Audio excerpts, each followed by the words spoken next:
The 100 most important Bible verses for dealing with anxiety and fear. Assurance. This is the confidence we have in approaching God, that if we ask anything according to His will, He hears us. 1 John 5:14. Sometimes, amid the demands and frustrations of everyday life, we forget to slow ourselves down long enough to walk with God. Instead of turning our thoughts and prayers to Him, we rely upon our own resources. Instead of praying for emotional strength and courage, we seek to manufacture these things by ourselves. Instead of asking God for guidance, we depend only upon our own limited wisdom. Instead of trusting Him completely, we look elsewhere for assurance. God has made many promises, and He intends to keep every one of them. Our job, simply put, is to trust and obey. So next time you find your courage tested to the limit, lean upon God's promises. Trust His Son. Remember that God is always near and that He is your protector and your deliverer. When you are worried, anxious, or afraid, call upon Him. God can handle your troubles infinitely better than you can, so turn them over to Him.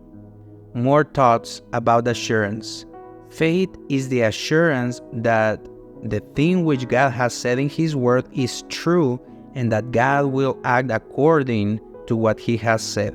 George Miller. Only believe, do not fear. Our Master, Jesus, always watches over us, and no matter what the persecution, Jesus will surely overcome it. More from God's Word, more Bible verses for dealing with anxiety and fear. Let us hold fast the confession of our hope without wavering, for He who promised is faithful. Hebrews 10:23. Great is thy faithfulness. Lamentations 3:23. Sustain me as you promised, and I will live. Do not let me be ashamed of my hope. Psalm 119, 116. A timely tip. God has promised to protect you, and He is going to keep that promise. So if you're worried or afraid, pray about it, and as you're praying, be mindful that your Father is always faithful.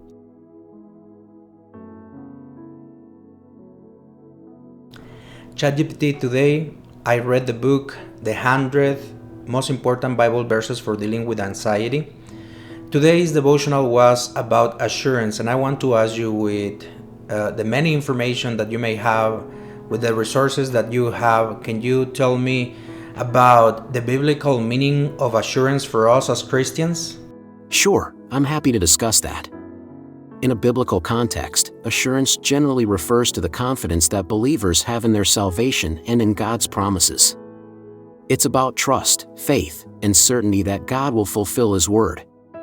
This theme often comes up in various Bible verses to provide comfort and conviction. Applying it to our lives can be very powerful, especially in terms of dealing with anxiety and fear. By cultivating assurance in God's promises, believers can find a strong foundation of peace and tranquility. It's like an anchor in stormy seas because it reminds us that God is always in control, even when things seem chaotic. Yet remember, while faith can be a powerful tool for coping, it's also crucial to seek professional help if feelings of anxiety or fear become overwhelming. Combining spiritual practices with therapeutic techniques often provides the most holistic approach to mental wellness.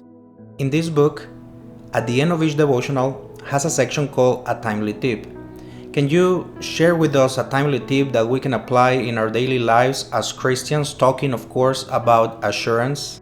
A timely tip pertaining to the theme of assurance would be to constantly remind yourself of the veracity of God's promises in the Bible.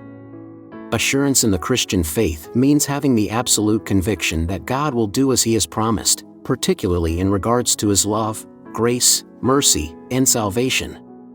When doubts or difficult circumstances arise, resort to scriptures that highlight these assurances. Make it a daily habit to reflect on these scriptures and personalize them if possible. Prayer and regular church service are also excellent ways to cultivate assurance. Remember, as Christians, we have that beautiful promise of assurance of knowing that no matter what, we're in the hands of an ever-loving Father who will never forsake us. Now, can you give us a final comment to say goodbye to the audience? I would like to say thank you so much for tuning into the resources, guidance, and insights segment today. May God's peace and blessings be upon you. See you next time. That's everything for today. See you next time. If this message gave you hope, follow us and share this message of hope with somebody that needs to hear it. If this message helped you, consider donating so we can continue sharing hope to the world.